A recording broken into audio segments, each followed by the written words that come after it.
What is the number one most prevalent issue that causes divorce?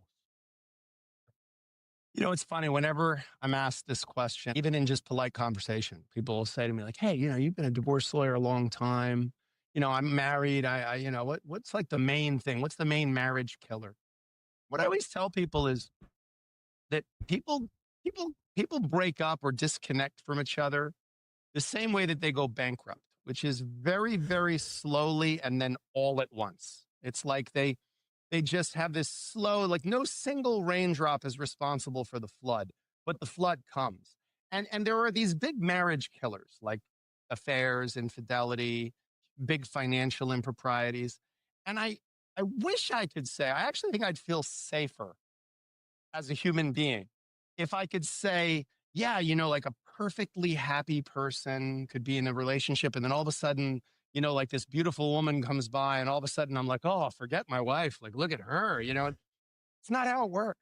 It's not how it works. It really is those big marriage killers become something that you're vulnerable to because of all of these small disconnections that happen along the way. And I think that's a very human thing because we fall in love so fast. We feel attraction so fast. We feel connection so fast. It's like you see somebody and there's just something about them that makes you go like, man, I want to know that person. But then we disconnect in these smaller, slower ways. Welcome, everybody, to Pokes on Relationship. And this is what I wanted to speak about today. The number one thing that kills marriages more than anything, according to the divorce lawyer who's probably and who has seen over 1,000 different kind of cases in divorce, is disconnection. And also in the same video, in another one as well, he keeps speaking about being indifferent. Why I think that indifference is actually the number one killer is because it creates a disconnect and it makes it very hard for you to come back if you allow that disconnect to go on long enough. And this is what I wanted to speak about today. Now, he raises some very good points and you're just going to have to bear with me because he speaks a lot of sense.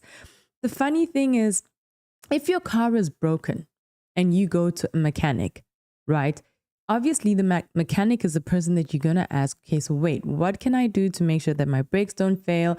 What do I need to do to make sure that my car doesn't break down? What do I need to make sure that my car just basically doesn't get destroyed? Or, for example, in the event that it was destroyed, you go to the mechanic and you ask them, what do I need to do to make sure that this doesn't happen again? And so for me, a lot of what I believe in my belief system is very much informed by my philosophy in life, and it comes from the word of God. But I think that this divorce lawyer speaks so much sense and truth, and we can really take a lot from his insight. And a lot of the times we know that they are the bigger marriage killers, right? Infidelity, lying, abuse. A lot of people are able to get to that, but people don't just wake up that way. It's building blocks of little things along the way. And let's just say that we are speaking about a marriage that really there's been a disconnect. And he speaks about it like you don't get a very happy person. I mean, of course, you see good looking people and that you appreciate them. But when you're full, it's very rare for somebody to really tempt you with food when you're satisfied. And they say idle hands is the devil's workshop. And how many of you have even tried fasting remotely or even been in a situation where you haven't eaten for long and then somebody gives you food? Even your worst meal is very appetizing in a situation where you're starving. And that's exactly what indifference does. Indifference creates starvation and then creates opportunity for there to just be a snowball effect of things that will eventually destroy the marriage. And I was thinking about this indifference thing, and it is actually quite a very deep thing, even for God. Because, for example, in the book of Revelations, he speaks about how he was angry with one of the churches in Ephesians because he was like, I hate it. I wish that you were rather hot or cold. But this lukewarm thing, it's not working. And so I can see that being indifferent is almost like being lukewarm, which God, like for those of you who believe in God, he says he'll spit you out your mouth. So I can imagine that if something like indifference, being lukewarm, neither here nor there, can be so big a deal for somebody, for those of you who believe in God, for God, to the extent that he would be so aggressive to say, I'd spit you out your mouth, I can only imagine what that would do to a marriage. And so I really wanted to speak about this because he speaks a lot of things. So I want to continue with the clip. I just wanted to give my commentary there because he's right. It's the little foxes that spoil the vine. And I'm going to finish off because then I want to speak about 3 things that you can then do to start rekindling your marriage situation again. And I mean, he makes a lot of points. I'm not going to speak for him, but I just want to share and just let him land and we'll continue. And then by the time we're disconnected, it's so hard to get it back where it was, if ever, right? And I tell people, I'm you and I are both, fairly fit people. We take care of ourselves. We see the value in taking care of our bodies. The truth is, like, it's a whole lot easier to stay in decent shape than it is to gain a ton of weight and then try to lose a bunch of weight. So that's really what like the purpose of the book was to say, look, we all know what the big marriage killers are: adultery, financial impropriety, deep levels of deception. But what's really leading to those things are tiny disconnections. We stop seeing our spouse. We stop paying attention to them. We stop noticing them. We stop being interested in them, and we stop being interesting to them.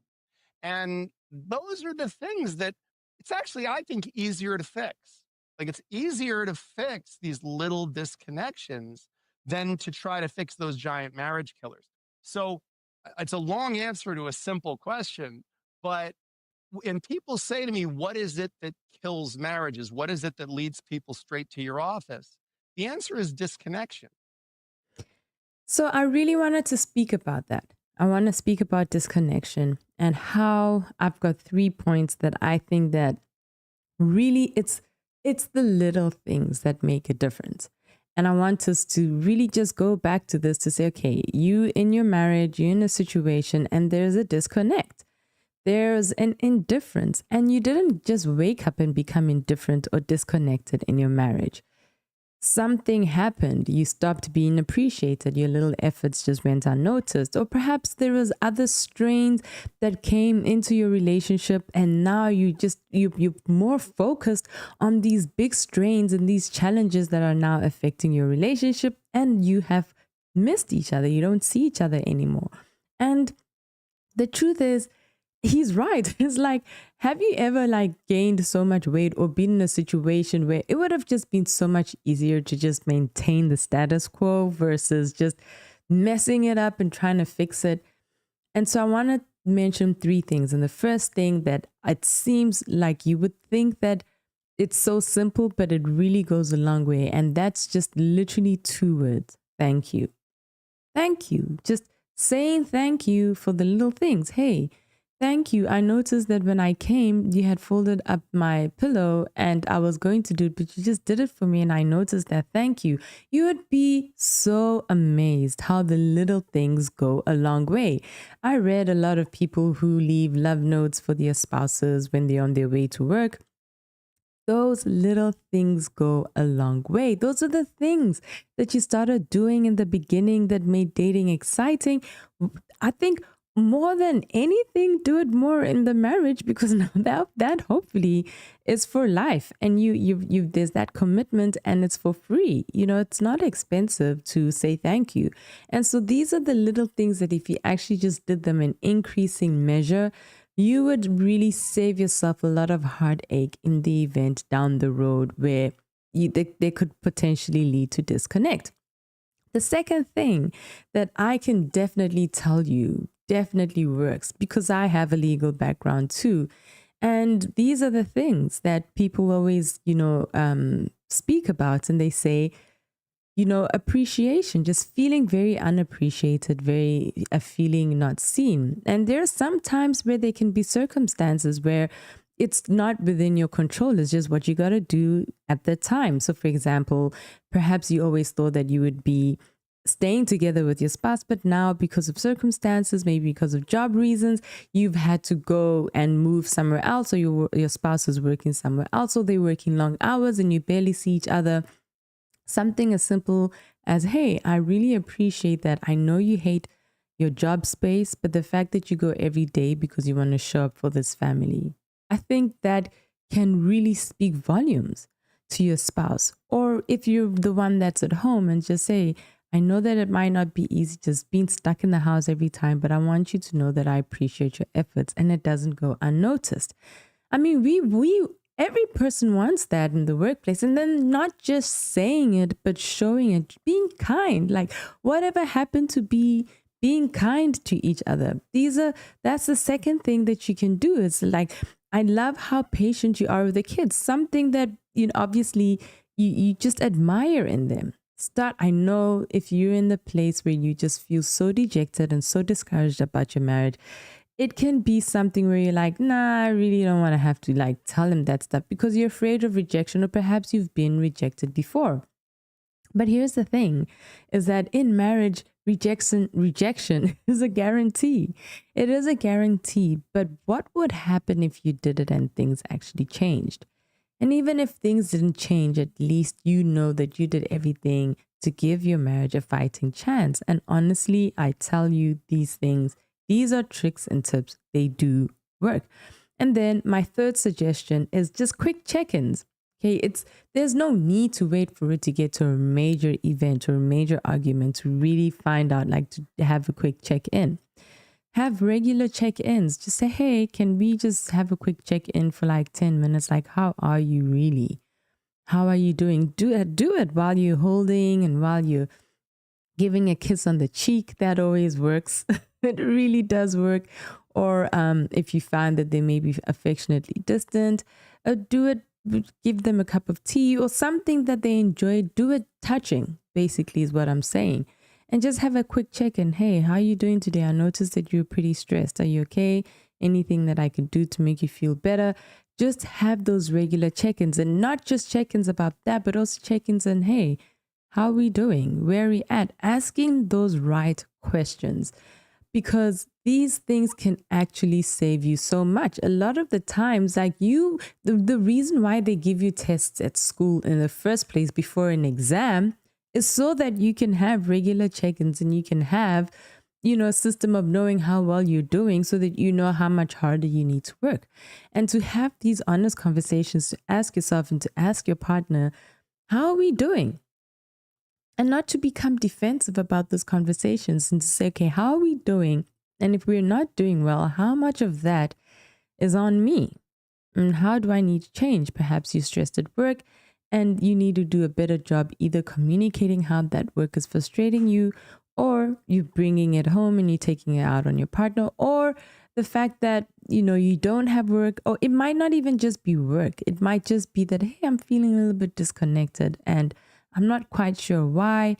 Is there a way that we can just schedule time? Like, some people think that scheduling time to actually meet and have check-ins is unromantic. But you know what's also unromantic? Divorce and kids being hurt, and or even if you don't end up in a divorce, just being in a very lonely, miserable marriage. And so schedule these check-ins and fight for your marriage, but do these little things and let me know if it actually works out. I'm pretty sure that you do it long enough, you will start to see a turnaround and a change. And I mean, the truth is, you can't control the other person. You can't control how they respond, but you can control how you will be. And these are some of the things I just wanted to talk about. And so I love his content. I really do. I love what he has to say. Indifference is absolutely, I can tell you in my experience, definitely the number one killer of marriage. It is. And so here in the comments, write, fight indifference. Fight for indifference and stand up for being intentional. Anyway, let me know your thoughts. Let me know what you think. And if you've been married for a long time, I'd really love to hear your take on all of this. Let me know your thoughts. And if you're also in a state where you're like, Pokes, my relationship is on the rocks, I need to have a chat, send me a message and DM in the chat, and I will send you some stuff that I have that I think that you and your spouse can do to start rebuilding the disconnect and just turn yourself from burnout to bliss. Until next time, bye bye.